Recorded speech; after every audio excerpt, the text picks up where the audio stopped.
दोन महत्त्वाच्या बाबींचं उद्घाटन झालेलं आहे. एक, स्वातंत्र्यासाठी जे शहीद झाले, हुतात्मे झाले आणि स्वातंत्र्यानंतर देशाच्या सीमांच्या रक्षणाकरता देशाच्या सीमेवर आणि सीमेच्या अंतर्गत जे हुतात्मे झाले त्यांच्या स्मृतीची अमरज्योत ही या ठिकाणी आपण वीरपत्नी स्मिता साळसकर यांच्या हस्ते प्रज्वलित केलेली आहे. भारतीय संविधानाचा हा अमृतकाळ आज संपतोय. 75 वर्ष पूर्ण होत आहेत आणि मूलभूत अधिकार आपण नंतर तिथे गेल्यानंतर त्याबद्दल बोलू. परंतु या मूलभूत अधिकारामध्ये राज्य राज्य राज्य किंवा इंग्रजीमध्ये स्टेट स्टेट स्टेट हे वारंवार आलेले.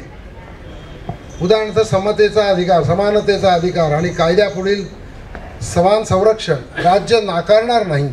मग हे राज्य कोण हा प्रश्न आपल्याला शिकवताना आला आणि त्यावेळेला माझ्यासमोर राज्याचा गाडा कोण हाकतं असा प्रश्न होता आणि त्यातून ही कल्पना आली की राज्याचा गाडा हाकणं.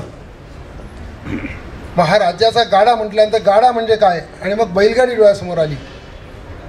हे एक प्रतीक आहे, हे लक्षात घ्या. हे प्रतीक आहे, शिक्षणाचं माध्यम आहे.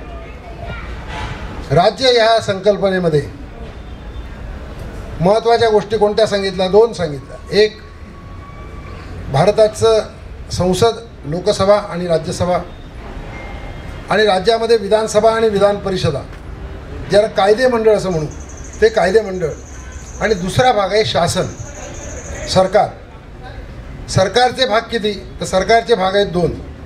एक, निवडून आलेल्या लोकप्रतिनिधींमधून बनणारं मंत्रिमंडळ आणि दुसरं नेमलेले, नियुक्त केलेले प्रशासन.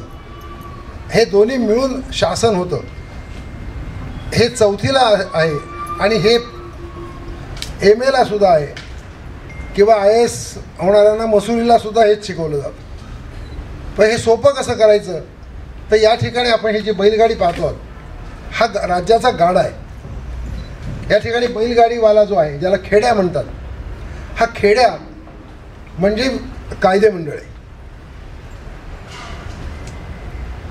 लोकसभा, विधानसभा, राज्यसभा, विधान परिषद कायदे मंडळाच्या रूपामध्ये तो खेड्या बसलेला आहे. आणि गाडा प्रत्यक्ष हाकण्याचं जे काम करतात, प्रत्यक्ष हाकण्याचं, अंमलबजावणी करण्याचं, त्याच्या रूपामध्ये एक असतं मंत्रिमंडळाचं, जे वाहक आहेत, खरे वाहक. आणि हे जे वाहन प्रत्यक्ष वाहून नेणारं, गाड्याचा वाहून नेणारे आहेत, त्यातला एक हा प्रशासनाच्या रूपामध्ये आहे आणि दुसरा मंत्रिमंडळाच्या रूपामध्ये आहे. आणि या प्रशासनाला संयमित करण्यासाठी, अंकुश ठेवण्यासाठी, कायदे बनवण्यासाठी आपल्याला याच्यावर बरंच काही शिकवता येण्यासारखं आहे. परंतु ते जे अंकुश, आपण ज्याला पागा म्हणतो, ते निरनिराळी विधानसभेची आयुधं ही त्यांच्यामध्ये आहेत की ज्यामुळे ते कार्यकारी यंत्रणेवर किंवा सरकारवर अंकुश ठेवू शकतात. विविध पद्धतीने आपल्याला याला शिकवता येण्यासारखं आहे. मूलभूत अधिकारामध्ये हा एक महत्त्वाचा भाग, याला अनुच्छेद 12 म्हणतो, त्याला आपण प्रतीक बनवण्याचा प्रयत्न केला. लक्षात घ्या, हे प्रतीक आहे. पलीकडे एक कातकरी कुटुंब आहे. मूलभूत अधिकार 75 वर्ष झाली. मूलभूत अधिकारामध्ये जे अधिकार आहेत ते सर्व शिकवायचे कसे? तर त्या ठिकाणी शिकवता येण्यासारखे आहे. उदाहरणार्थ तिथे बकऱ्या घेऊन जाणारा मुलगा आहे, म्हणजे शिक्षणाचा अधिकार आहे, परंतु प्रत्यक्षात शिक्षणाचा अधिकार त्याला मिळालेला नाही. तो मिळवून द्यायची जबाबदारी राज्य या व्यवस्थेची आहे. म्हणजे त्याच्यासाठी कायदे मंडळाने कायदे केले पाहिजेत आणि अंमलबजावणी करणाऱ्या यंत्रणेने त्याची अंमलबजावणी केली पाहिजे. त्या ठिकाणी आपल्याला एकूण 4 मुलं दिसतात. याचा अर्थ कुटुंब नियोजन यावर भर देण्याची आवश्यकता आहे. ती कुपोषित मुलं आहेत. तो कातकरी जो आहे तो देखील कुपोषित आहे. त्या कुपोषणाचा प्रश्न आहे. त्यातून जगण्याचा अधिकार जो आहे, तो जगण्याचा अधिकार हा यातून आपल्याला शिकवता येतो. शिक्षणाचा अधिकार शिकवता येतो. शोषणाविरोधी अधिकार शिकवता येतो.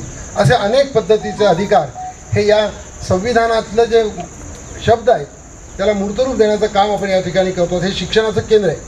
माझी विनंती आहे कलेक्टर साहेबांना की निर्णय शाळा महाविद्यालय यांना इथे पाठवा.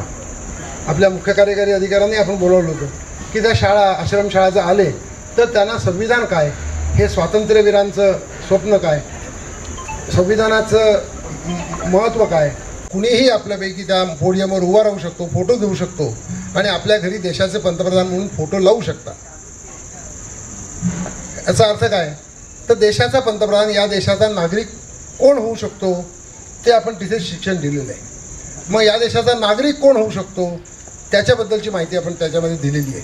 म्हणजे संविधानामधलं जे काही महत्त्वाचे भाग आहेत ते या संपूर्ण या भागामध्ये आपण चित्रित करण्याचा प्रयत्न केलेला आहे.